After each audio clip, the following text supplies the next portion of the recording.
अस्सलाम वालेकुम दोस्तों, मेरा नाम अदनान है। आप देख रहे हैं मेरा यूट्यूब चैनल जिसका नाम है अदनान स्टूडियो। दोस्तों आज की इस वीडियो में मैं आपके लिए तफसील लेकर आया हूं इस 60 एम्पेयर के pure MPPT solar charge controller की। आज की इस वीडियो में इसकी स्पेसिफिकेशन के बारे में बात करेंगे कि इसके साथ हम कितने पैनल लगा सकते हैं, कितने वाट के लगा सकते हैं, इसके साथ हम कितनी बैटरियां लगा सकते हैं।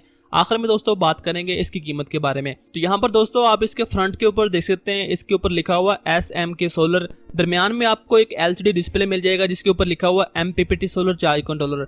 इस डिस्प्ले के ऊपर आप सारी चीजें देख सकते हैं कि आपको सोलर पैनल से कितने वोल्टेज मिल रहे हैं, कितने एम्पेयर आ रहे हैं, आपकी बैटरी कितने एम्पेयर से चार्ज हो रही है, आपकी बैटरी के कितने वोल्टेज हैं, और आउटपुट के ऊपर आपका जो लोड चल रहा है वो कितने एम्पेयर ले रहा है। ये सारी चीजें आप इस डिस्प्ले के ऊपर देख सकते हैं। देखने के लिए डिस्प्ले के नीचे यहाँ पर आपको बटन नजर आ रहे हैं। इन बटन की मदद से भी आप पैरामीटर देख सकते हैं। इसके अलावा इन बटन की मदद से आप इसकी सेटिंग भी कर सकते हैं।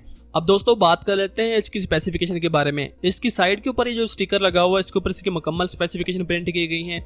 आप देख सकते हैं सबसे पहले इसके ऊपर लिखा हुआ 60 ampere MPPT solar charge controller.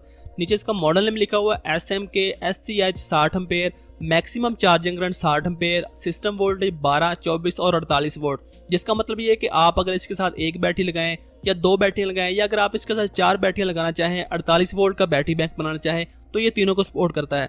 Maximum PV voltage 150 volt DC, यानी कि ये ज्यादा से ज्यादा सोलर से 150 वोल्ट बर्दाश्त कर सकता है, इससे ज्यादा ये बर्दाश्त नहीं करेगा। सोलर ऑपरेटिंग वोल्टेज, इसको चलने के लिए कितने वोल्ट चाहिए, कम से कम और ज्यादा से ज्यादा।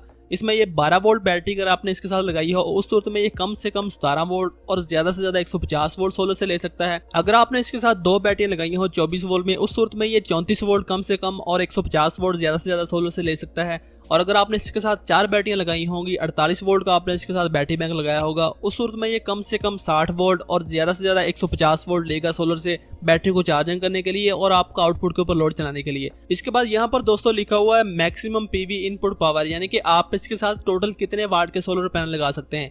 तो अगर आप इस चार्ज कंट्रोलर के साथ एक बैटरी लगाते हैं 12 वोल्ट की, उस सूरत में आप ज्यादा से ज्यादा 800 वाट तक के सोलर पैनल लगा सकते हैं। अगर आप इसके साथ दो बैटरियां लगाते हैं, 24 वोल्ट का बैटरी बैंक बनाते हैं, उस सूरत में आप इसके साथ ज्यादा से ज्यादा 1700 वाट तक के सोलर पैनल लगा सकते हैं। अगर आप इसके साथ चार बैटरियां लगाते हैं और 48 वोल्ट में अपना बैटरी बैंक बनाते हैं, उस सूरत में आप इसके साथ 3400 वाट तक के सोलर पैनल लगा सकते हैं। मैक्सिमम एफिशिएंसी दोस्तों 98%, यानी कि आप इससे 98% तक की एफिशिएंसी ले सकते हैं। बैटरी टाइप की यहाँ पर जो सिलेक्शन है, यहाँ पर आप इसके साथ हर तरह की बैटरी लगा सकते हैं, चाहे आपके पास तेजाब वाली बैटरी है, चाहे आपके पास ट्यूबुलर बैटरी है, AGM यानी कि ड्राई बैटरी है, या जेल वाली बैटरी है। इसके अंदर सारी सिलेक्शन मौजूद है। आप अपनी मर्जी के मुताबिक जो भी आपने बैटरी लगाई होगी वही आप इसके अंदर सेलेक्ट कर सकते हैं। अब आखिर में दोस्तों बात कर लेते हैं इसकी कीमत के बारे में। ये जो चार्ज कंट्रोलर है 60 एम्पेयर का प्योर MPPT, इसकी जो कीमत बता रहे थे दुकानदार, वो बता रहे थे 23,000 रुपए, जो कि डॉलर के रेट के मुताबिक कम या ज्यादा होती रहती है।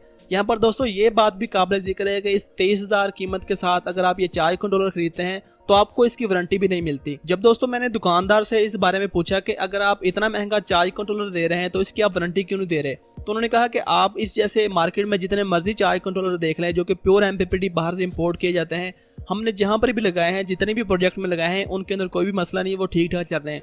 ये सिर्फ उसी वक्त खराब होते हैं जब हम इसकी तारें उल्टी लगाते हैं, यानी कि बैटरी के साथ जब आपने इसकी तारें लगानी है तो अगर बैटरी की पॉजिटिव के साथ इस चार्ज कंट्रोलर की आप नेगेटिव वाली तार लगा दें और बैटरी के नेगेटिव के साथ आप इस चार्ज कंट्रोलर की पॉजिटिव वाली तार लगा दें, तो ये चार्ज कंट्रोलर फौरन जल जाता है। यहाँ पर बहुत सारे दोस्तों के जहन में ये सवाल भी होगा कि अदनान भाई ये जो सोलर चार्ज कंट्रोलर है ये इतना महंगा क्यों है, इतने पैसों में तो हमें एक अच्छा सोलर इन्वर्टर मिल जाता है जिसके अंदर built in solar charge controller होता है, तो इससे बेहतर हम वो ना खरीद लें।